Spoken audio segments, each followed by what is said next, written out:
Fellow gardeners, I've spent years chasing the perfect compost recipe, testing ratios, monitoring temperatures, and, honestly, waiting what feels like forever for that black gold to emerge.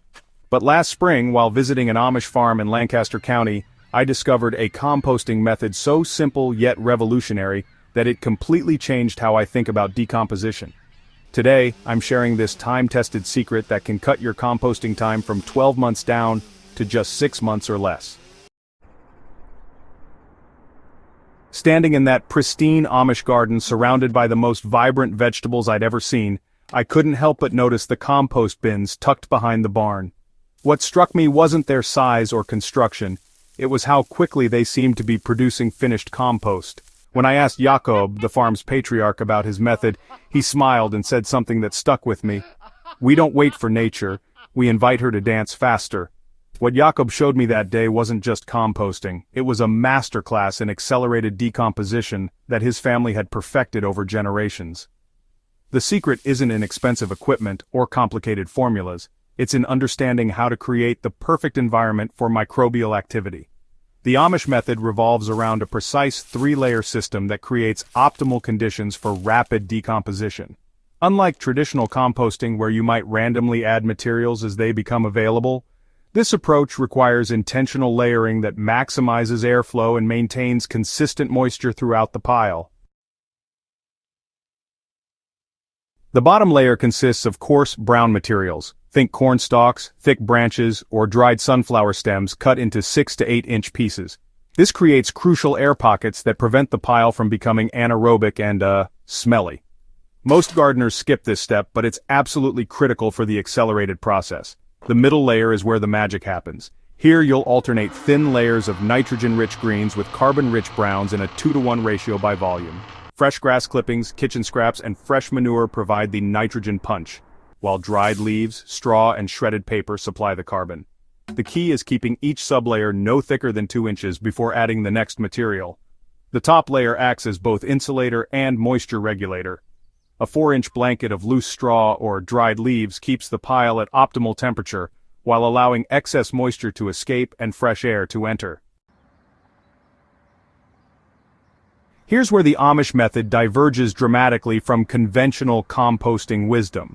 Instead of treating manure as just another nitrogen source, it becomes the biological catalyst that, well, supercharges the entire process. Jakob's family uses aged horse manure that's been sitting for exactly 3 months, old enough to lose its burning potential but young enough to retain maximum microbial activity. They incorporate this aged manure at specific ratios throughout the middle layer, creating pockets of intense biological activity that spread throughout the pile. The key is using manure that's already partially decomposed because it contains billions of active microorganisms ready to colonize fresh organic matter immediately. If horse manure isn't available in your area, aged cow or sheep manure works equally well. The critical factor is the 3-month aging period. Fresh manure will burn your plants, while manure older than 6 months has lost much of its microbial punch. Most gardeners either underwater or overwater their compost piles, but the Amish have perfected a moisture management technique that maintains optimal humidity throughout the decomposition process. They call it the squeeze test, and honestly, it's deceptively simple. When you grab a handful of material from any part of your pile and squeeze it, you should get exactly 3 drops of water. Not 1, not 5. 3 drops indicates the perfect moisture level for rapid microbial activity. Too dry and the microbes go dormant. Too wet and you create anaerobic conditions that slow everything down. To achieve this consistency, they create moisture wells every 2 feet throughout the pile, using a broomstick to punch holes down to the base layer. During dry spells, water goes directly into these wells, ensuring even distribution without creating soggy spots on the surface.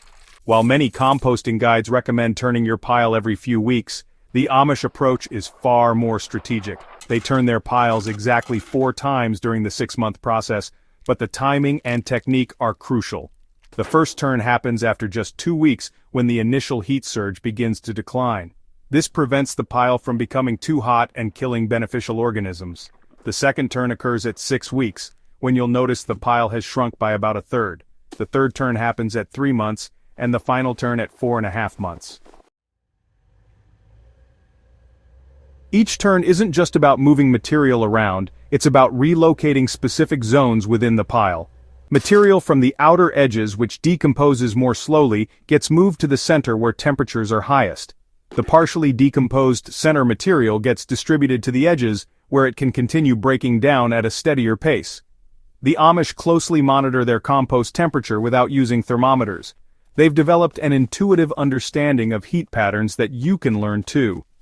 A properly functioning pile will feel warm to hot when you insert your hand 6 inches deep during the first month, then gradually cool to merely warm by month 3. If your pile isn't heating up within 48 hours of construction, it usually means insufficient nitrogen or moisture. If it gets too hot, uncomfortably hot to touch even briefly, you likely have too much nitrogen or inadequate airflow. The sweet spot maintains temperatures that feel like a warm bath throughout the active decomposition phase. Even with perfect technique, problems can arise that slow down your compost. The most common issue is pest invasion, particularly from rodents attracted to kitchen scraps. The Amish prevent this by burying all food waste at least 6 inches deep within the pile and avoiding meat, dairy, or oils entirely. Foul odors indicate anaerobic conditions, usually from excess moisture or insufficient airflow. The solution isn't more turning, it's adding dry carbon materials and creating additional air channels with a garden fork. If your pile stops shrinking after the first month, it typically means the carbon to nitrogen ratio is off. Add more green materials if the pile seems too dry and brown, or more brown materials if it appears soggy and overly green. When done correctly, this method produces finished compost that rivals anything you can buy. The final product will be dark, crumbly, and smell like rich forest soil. Most importantly, it will be ready to use immediately without any curing period. This isn't just faster composting, it's superior composting. The controlled conditions create a more diverse microbial community, resulting in compost that's more nutritionally complete and better for plant health than traditional slow decomposition methods. Ready to transform your composting game? This Amish method has revolutionized how I create soil amendments, and I know it can do the same for you. If this article helped accelerate your gardening journey, hit that subscribe button and share this secret with fellow gardeners who are tired of waiting a year for finished compost. Your plants, and your patience, will thank you.